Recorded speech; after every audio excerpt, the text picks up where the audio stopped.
Hello दोस्तों, शुरू करते हैं एक मज़ेदार कहानी।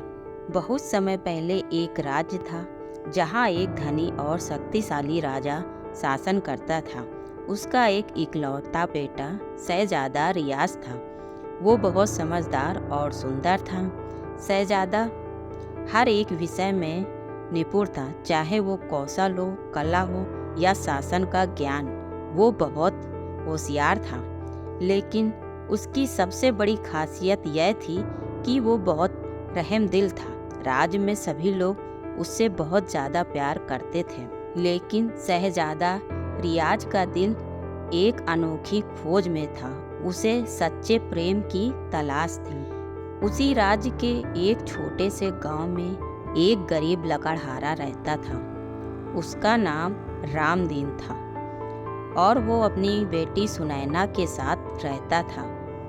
सुनैना बहुत सुंदर थी।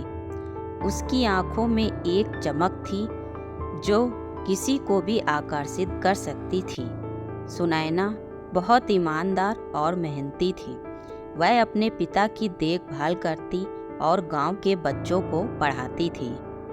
एक दिन शहजादा रियाज अपने सैनिकों के साथ जंगल की ओर शिकार पर निकला। जंगल में घूमते हुए वो अपने रास्ते से भटक गया और अपने साथियों से अलग हो गया। शाम होते होते अंधेरा हो गया। शहजादा अकेला था। थकान और प्यास के मारे उसका बुरा हाल था। वो एक छोटे से घर के पास पहुंचा। यह घर लकड़हारे रामदीन का था। सुनैना ने जब देखा कि कोई अजनबी उनके घर के पास खड़ा है तो उसने तुरंत उसे अंदर बुलाया, पानी और भोजन दिया। शहजादा सुनैना की मेहमान नवाजी से बहुत प्रभावित हुआ। अब शहजादा ने महसूस किया कि सुनैना में कुछ खास है। उसकी बातों में सच्चाई है, आंखों में सपने हैं और दिल में करुणा है।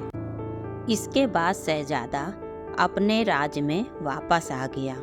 अब शहजादा की आंखों में नींद नहीं थी। वो सुनैना के सपने देखने लगा था। अब शहजादा अक्सर जंगल में जाता और सुनैना के घर जाता। धीरे धीरे उनके बीच गहरी दोस्ती हो गई और यह दोस्ती जल्दी ही प्रेम में बदल गई। शहजादा ने महसूस किया कि वो सुनैना से सच्चा प्रेम करने लगा है। अब वो सुनैना के बिना एक पल भी रह नहीं सकता। लेकिन इस प्रेम के बीच एक बड़ी चुनौती थी। शहजादा का राजकुमार होना और सुनैना का एक गरीब लकड़हारे की बेटी होना।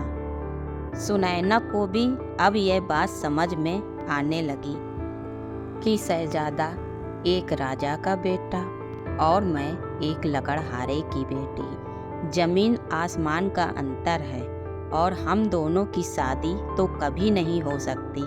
सुनैना ने शहजादे से कहा, हमारा यह प्रेम समाज के नियमों के खिलाफ है। तुम्हारे लिए राजमहल में कई राजकुमारियां हैं जिनसे तुम्हारी शादी हो सकती है। शहजादा रियाज ने सुनैना से कहा, मैं शादी करूंगा तो तुम्ही से करूंगा, वरना मैं किसी भी राजकुमारी से शादी नहीं करूंगा। उसने अपने पिता राजा जी से इस विषय में बात करने का निश्चय किया। शहजादा जब महल वापस आया तो उसने राजा जी से अपने प्रेम की बात बताई। अब राजा को यह सुनकर बहुत गुस्सा आ गया।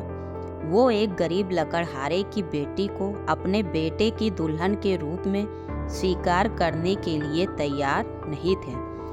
राजा जी ने शहजादे को समझाने की बहुत कोशिश की, लेकिन रियाज अपने फैसले पर दृढ़ था।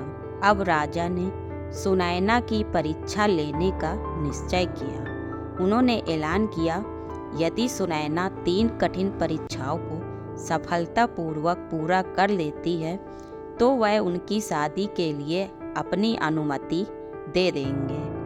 परीक्षाएं बहुत कठिन थी और उनका उद्देश्य सुनैना की बुद्धिमत्ता, साहस और दयालुता को परखना था। अब सुनैना ने राजा की चुनौती को स्वीकार किया। पहली परीक्षा में उसे जंगल से एक विशेष दुर्लभ फूल लाना था, जो एक विषैले सांप के घोंसले में था। सुनैना ने अपनी बुद्धिमानी से सांप को शांत किया और बिना उसे नुकसान पहुंचाए वह फूल ले आई। दूसरी परीक्षा में राजा ने सुनैना को एक ऐसी पहेली दी जिसका उत्तर अब तक कोई नहीं दे पाया था। सुनैना ने अपने ज्ञान और तर्क से उस पहेली का सही उत्तर दिया, जिससे सब हैरान रह गए। तीसरी और अंतिम परीक्षा में राजा ने सुनैना को आदेश दिया कि वह राज्य के गरीबों के लिए एक बड़ा भोज आयोजित करे, लेकिन उसके पास बहुत कम संसाधन दिए गए। सुनैना ने अपने गांव वालों की मदद से और अपने प्रेम और सहयोग की भावना से इस काम को भी पूरा किया। राजा जी को यह समझ में आ गया कि सुनैना बहुत होशियार, समझदार और दयालु लड़की है। राजा ने अपनी गलती स्वीकार की और अब शहजादे रियाज और सुनैना की शादी की अनुमति दे दी। शहजादे और सुनैना की शादी बहुत धूमधाम से हुई। पूरे राज्य में बहुत खुशियां मनाई गईं।